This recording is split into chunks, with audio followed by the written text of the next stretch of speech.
Good morning, Veteran Nation fans. So today I'm going to talk about DOGE, and I've talked about this before, where a lot of people keep telling me about all the cuts the Trump administration is doing to the VA. Here's one thing I can tell you. Yeah, no, it's all BS. The only cuts that have been made to the VA have been DEI programs and gender reassignment. All that money is being rediverted to amputees and prosthetics. That's a good thing.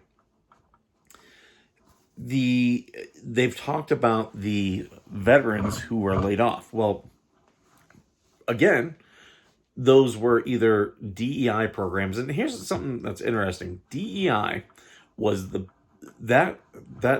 DEI office was one of the highest, most complained offices in the VA, meaning there were tons of investigations, IG complaints, stuff like that, because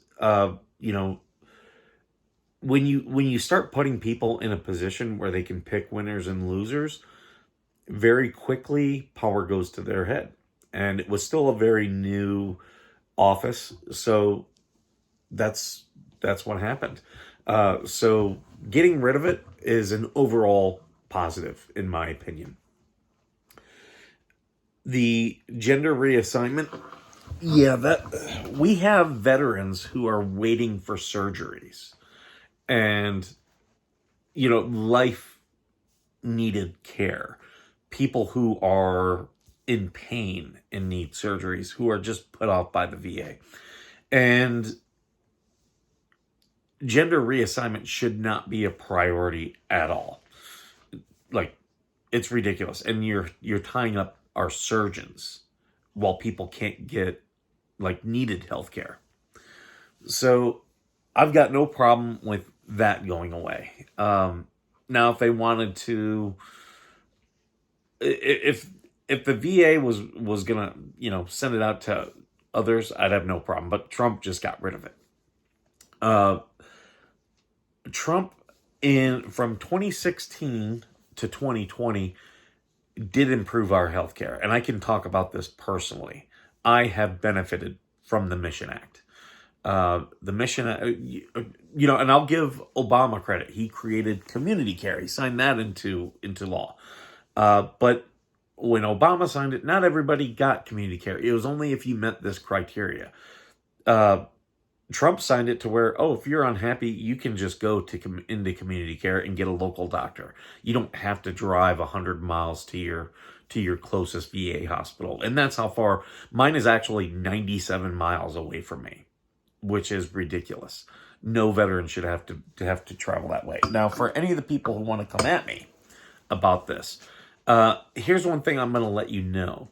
The VA is the largest healthcare insurer in the United States. It also has the worst satisfaction of all the healthcare insurers in the United States. So, I'm on camera, so Conspiracy Kitty wants to come over here. So,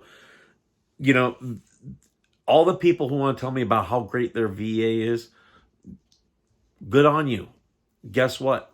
So many other veterans, like a majority of veterans, have bad experiences at the VA. So I don't care about your good experience. I really don't. It should be top-notch healthcare, but yet it's not. It's the only government healthcare really run by the federal government, wholly by them. For military, they actually have TRICARE, which is an insurer. And the fact that the VA does horrible, and I've asked several people who've tried to tell me that the VA does a good job. Are you volunteering at the VA? Oh, no. You've never volunteered at the VA. Do you rely on them for most of your care? Most times? No. I see a lot of veterans. Well, I had to go there for glasses. Okay, but you haven't gone there for needed care. Because if you did, I've got this insurance. Okay, well, until you rely on it, you don't know really how much it sucks. like I've said, I've known veterans who've waited 8 years for a surgery that everybody knew they needed, and all the VA wanted to do was run more tests because they didn't want to put the money towards a surgery, which once the surgery was done for those people, no more health issues. Like, it's like, okay, but it took 8 years of pain to get to that.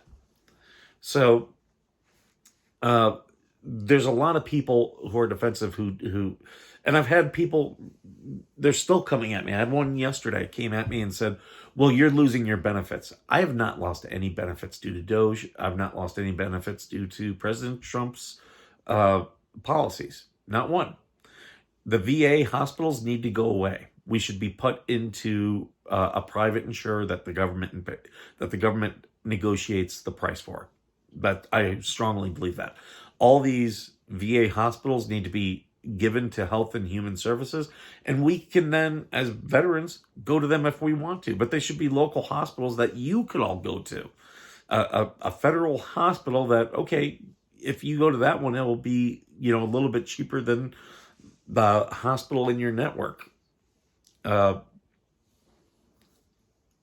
that's how you really bring down the price of healthcare. You make it more competitive, which the government is like dead set on not doing. And the VA, I'm not losing any benefits. I haven't seen anything. In fact, if anything, our benefits are going to improve. Trump is very much on board with the military not paying taxes out of their salaries, which I am 100% on board with. Most of our military lives in poverty. In December, they signed into a law that they'll get a 14% pay raise. I think that's good. I think they need to just factor a pay raise into every budget. Even if it's only 2%, you're just factoring into your military, because if this willy-nilly stuff they do, it really does put the military behind. Significantly so. And if you made the salary tax-free, that would be an added recruitment tool for your military recruiters trying to get people to come in. Oh yeah, you come in here, you and your family, they won't pay taxes on your salary. So there's a lot of military families who have two incomes. So now they're only paying taxes on the spouse who's not in the military. Or if you have two spouses in the military, and if they're not having to pay taxes on their salaries, that's significant. Like that can mean the difference between, poverty and wealth, because the government really does take, a big chunk. And I've been talking to many of the military members that they should start their own business while they're in, because there's so many tax advantages to doing that. But and for military members who are overseas, they benefit from not having to pay taxes, and those that do, that are overseas, when they come back, they're in a much stronger financial situation. So it ends up being a really good deal for them. So if anyone's going to come in the comments and try to tell me that I'm wrong and that DOGE is cutting benefits, you better have a source. And when I say a source, I mean where someone is saying they are cut, like, here's the benefits they're cutting. I don't want to see an article that has a bunch of Congress people talking about, well, these layoffs could affect it. I don't want to see coulds, woulds, shoulds. I don't want to see that. I want to see it will do this.